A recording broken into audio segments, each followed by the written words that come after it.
에는 사도 바울이 갈라디아 교인들이 또다시 날과 달과 절기와 해를 삼가 지키는 것에 대해서 책망조의 말씀을 한 걸 살펴봤습니다. 그 이야기를 하면서 사도 바울이 자기가 어떻게 또 왜 복음을 전했는지, 자기가 어떻게 복음을 전했는지, 갈라디아 지역에 가서 왜 복음을 전했는지를 오늘 본문에서 설명을 합니다. 우리 13절 읽어보겠습니다. 13절 시작. 내가 처음에 육체의 약함으로 말미암아 너희에게 복음을 전한 것을 너희가 아는가라. 육체의 약함으로 말미암아 복음을 전했대요. 육체가 약하기 때문에 복음을 전했대요. 이게 무슨 말이냐? 육체라는 것은 단순히 몸뚱아리를 말하는 게 아니라 그랬어요. 사력성. 우리가 지금 생각하는 우리의 이성, 자아.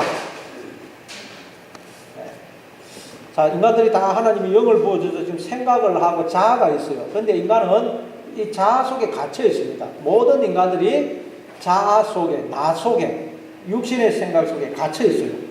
그래서 가만히 놔두면 인간 스스로는 절대로 하나님을 알 수가 없습니다.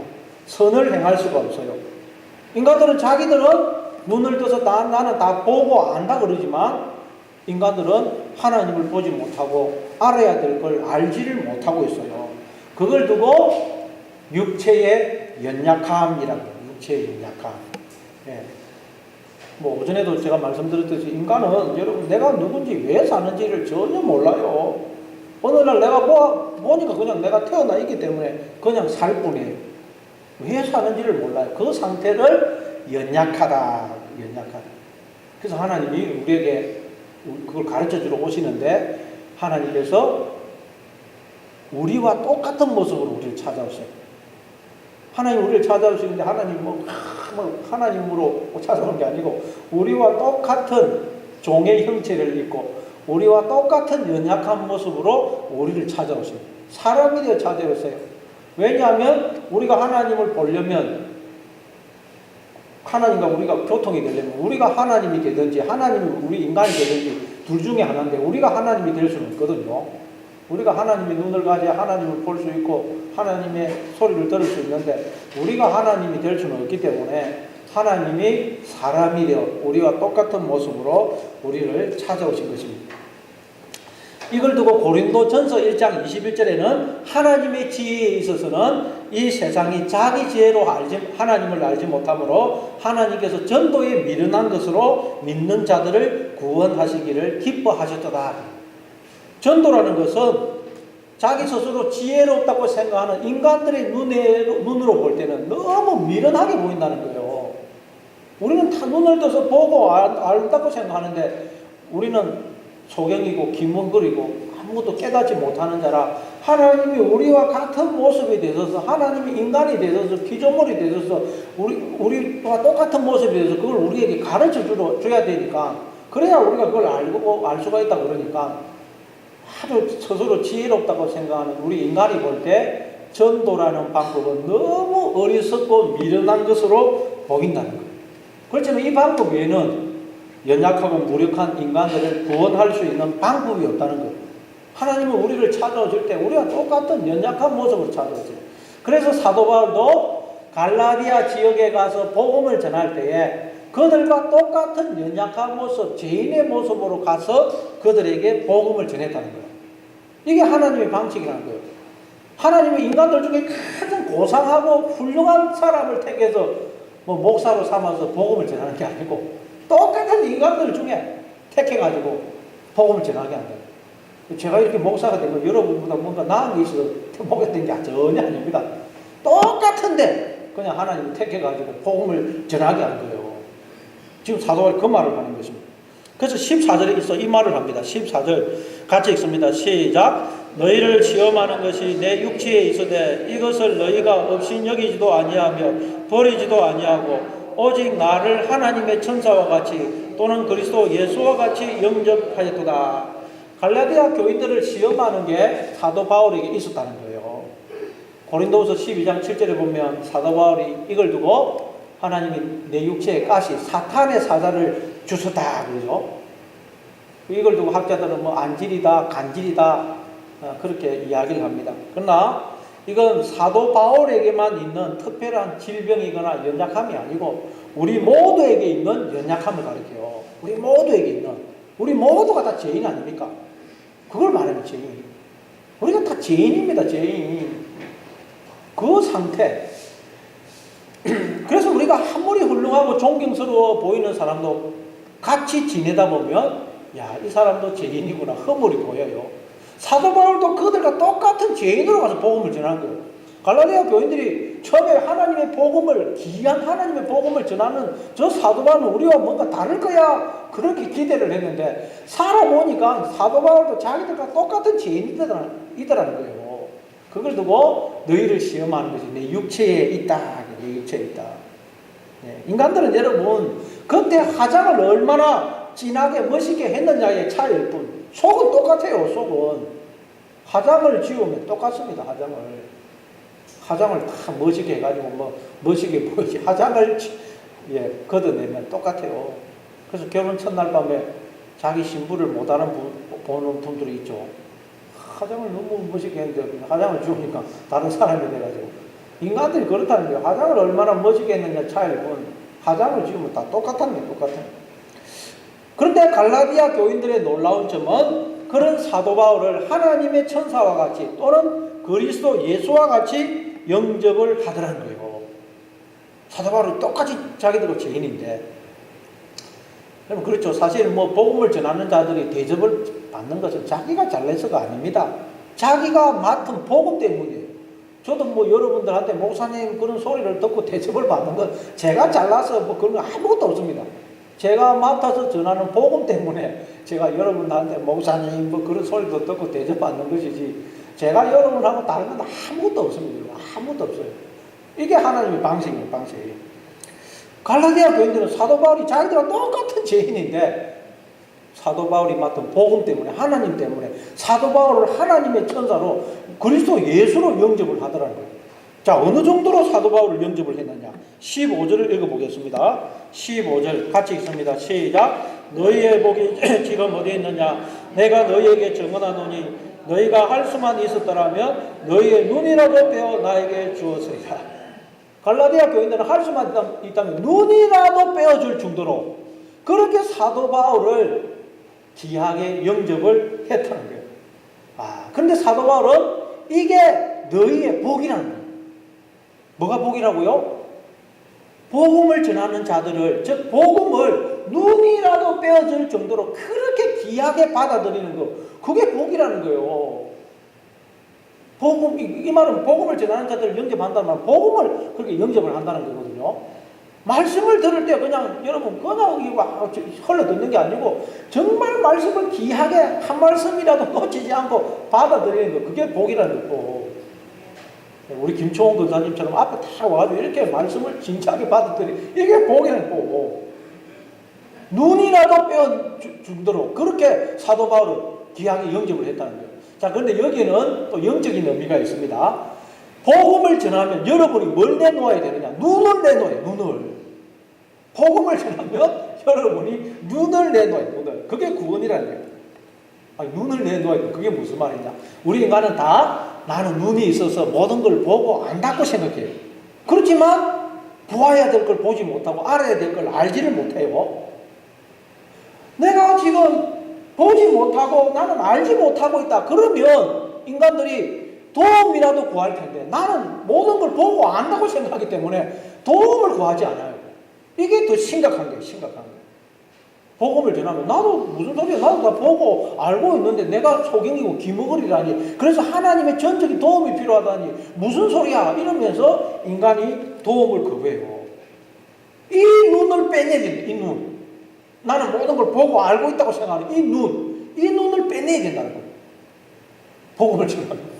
이걸 두고 마태복음 5장 29절에서는 만일 내 오른눈이 너로 실족게 하거든 빼어내 버리라. 내 백체 중 하나가 없어지고 온몸이 지옥에 던져지지 않는 것이 유익하며. 오른눈, 우리 몸에서 오른손이나 오른눈이 보면 손도 오른손, 뭐 왼손잡이는 아니지만 오른손잡이는 오른손이 힘도 세고 뭘 좀 세밀하게 아주 섬세하게 할 수 있죠. 그런 의미에서 오른눈. 근데 이 오른눈이 실족게 하거든 빼어내 버리라는 거예요. 빼내버려야, 그래야 천국 갈 수 있다는 거예요. 그 말은 여러분, 나도 눈이 있어서 다 보고 안다. 그 생각, 그 자아라는 눈을 뽑아내야 된다는 거예요. 그러면 하나님이 새 눈을 주십니다. 새 눈. 그게 구원이에요.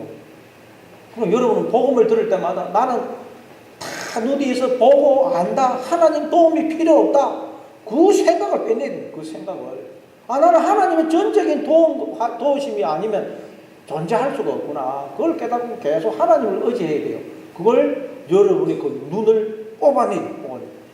복음을 전할 때마다 여러분 눈을 뽑아내야 돼요. 눈을. 옛 자아라는 눈을 뽑아내야 돼요. 그러면 이제 여러분이 새 눈을 가지게 돼요. 하나님의 눈을 가지게 돼요. 하나님의 눈을 가지면 모든 걸 통해서 하나님을 보게 됩니다. 그렇죠? 우리가 가만히 생각하면 여러분 이런 곧 하나 이런 걸 통해서도 하나님을 느낄 수 있어요. 저 하늘을 보면서도 저 하늘의 별을 보면서도 공중을 날아가는 새를 보고 저 산을 보고 들을 보고 바다를 보고 흘러가는 물을 봐도 이야 우리는 하나님을 느낄 수가 있어요. 이 식물이 땅에 씨를 심어나면 이게 자라고 열매를 맺는 거 보면 이게 누가 합니까? 누가? 이거 도대체 어떻게 누가 하는 거예요? 다 하나님이 이렇게 역사하고 계시는 것입니다.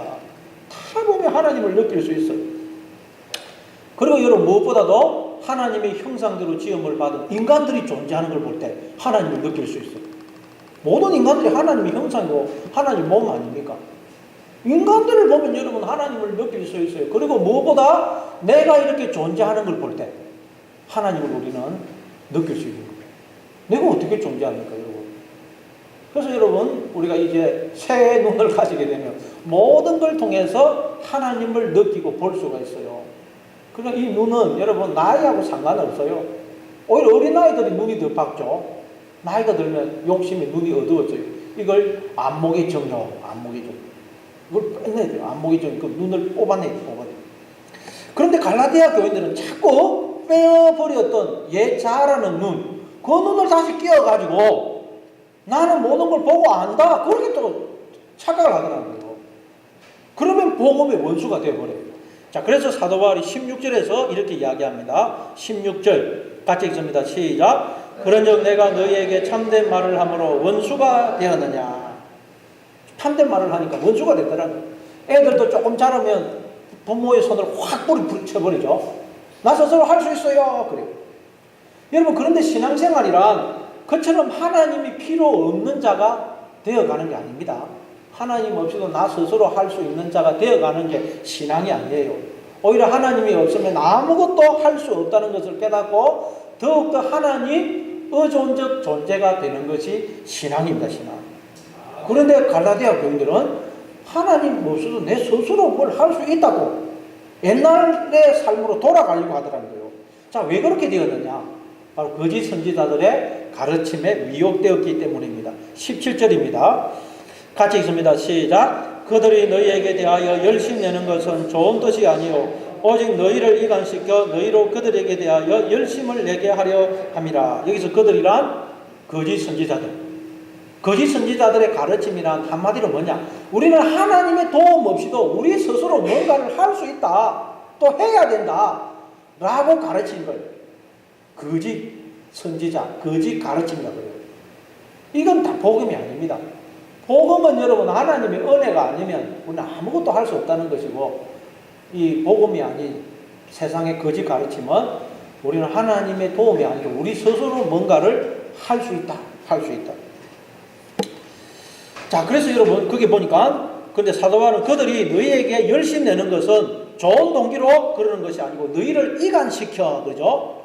17절 끝에 보니까 오직 너희를 이간시켜. 이건 갈라디아 교인들을 이간시킨다는 말이 아니고 너희를 하나님에게서 떼어내어 하나님에게서 자꾸 너희를 멀어지게 해서 이 말이에요. 갈라디아 교인들을 이간시킨다는 말이 아니고 너희를 자꾸 하나님에게로 멀어지게 해서 그들에게 열심을 내게 하기 위해서라는 거예요. 열심을 내긴 내는데 하나님을 대하여 열심을 안 내고 자기를 향하여 열심을 내게 한다는 거예요. 이 열심을 내었던 자가 누구냐? 유대인들이죠. 로마서 10장 2절에 보니까 내가 전언하노니 그들이 하나님께 열심이 있으나 올바른 지식을 따른 것이 아니니라. 그래요. 자, 유대인들은 정말 하나님을 향하여 열심히 있었어요. 목숨을 걸고 율법을 지켰어요. 그런데 그건 참된 지식을 따르는 것이 아니었다는 거예요. 다시 말해 유대인들의 열심은 하나님을 향한 열심이 아니었고 자기를 향한 열심이었다는 거예요. 열심. 여러분 여기서 열심이 젤로스인데 열심, 시기라는 뜻이 있어요.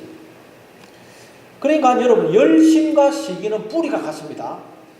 열심과 시기는 뿌리가 같아요. 이 열심이 하나님을 향하게 되면 열심이 돼요. 그런데 이 열심이 나를 향하게 되면 뭐가 될까요? 시기 질투가 돼요. 열심과 시기 질투는 뿌리 같아요. 같은 단어입니다. 같은 단어. 하나님을 향하게 되면 열심이 되지만 나를 향하게 되면 질투가 돼요. 질투. 시기가 돼요. 시기. 여러분 왜 우리가 시기 질투에 사로잡히냐? 하나님을 바라보지 않고 나를 바라보기 때문에. 그러면 내 마음속에 시기 질투가 꽉 찹니다.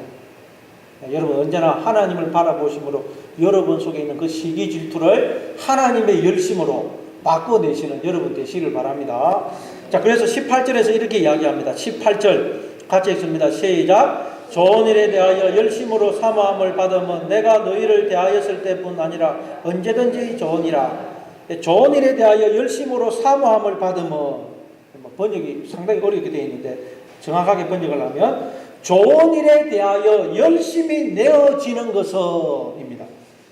그러나 여러분 열심이라는 건 우리가 스스로 내는 게 아니고 열심히 내어지는 거, 내어지는 거.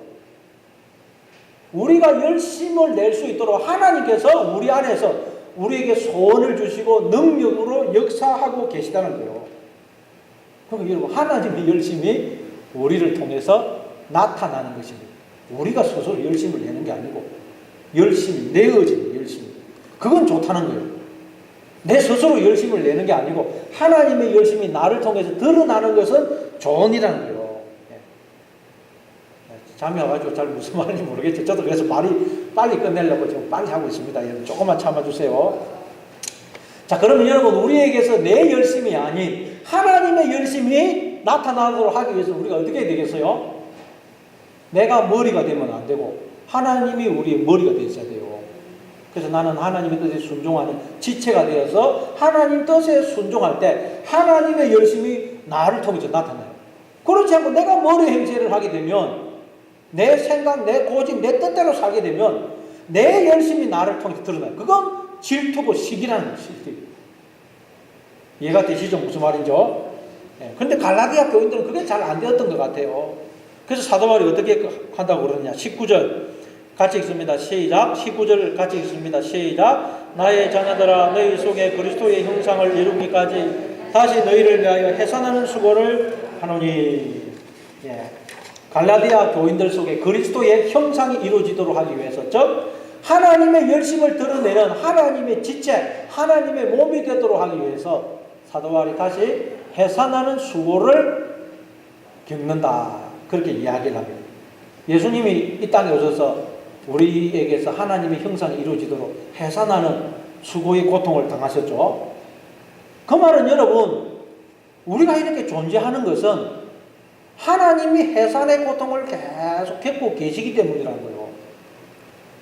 하나님이 해산의 고통을 계속 겪고 계시기 때문에 우리가 이렇게 살며 기동하며 존재하고 있다는 거예요. 그걸 우리가 이 땅에서 경험하는 거예요. 그래서 여러분 내 주변의 사람들도 사실은 여러분 나를 위해서 해산의 고통을 당하고 있어요.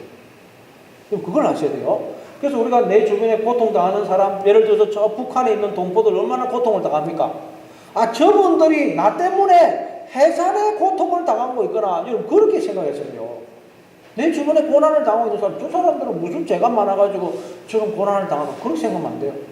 저분들이 나 때문에 해산의 고통을 당하고 있거나 그렇게 생각하고 우리는 미안해하고 고마워해야 돼요.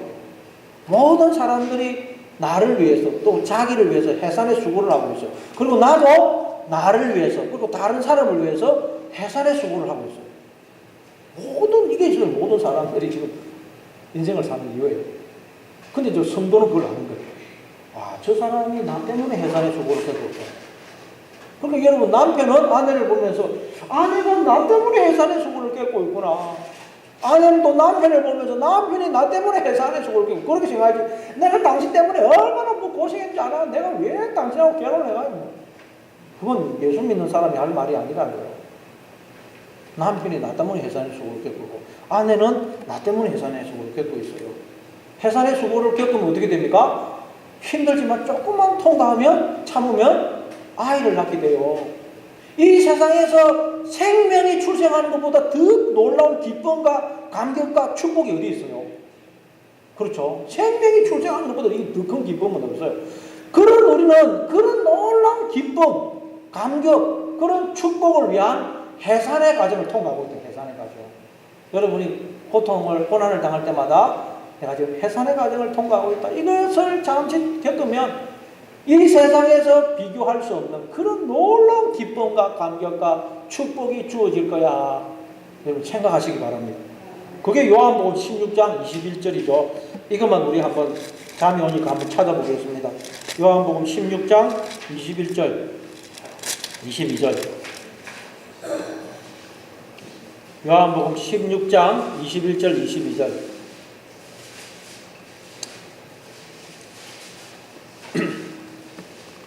요한복음 16장 21절 22절 같이 읽습니다. 시작. 여자가 해산하게 되면 그때가 이르렀으므로 근심하나 아기를 낳으면 세상에 사람난 기쁨으로 말미암아 그 고통을 다시 기억하지 아니하느니라.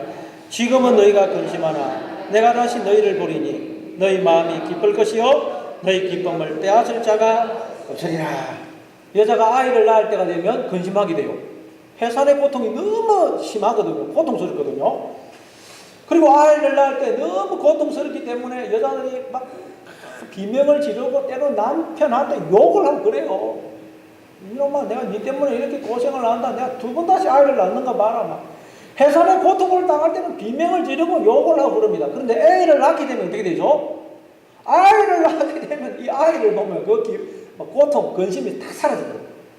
이 세상에서 아이가 출생하는 것보다 더 큰 기쁨은 없거든요.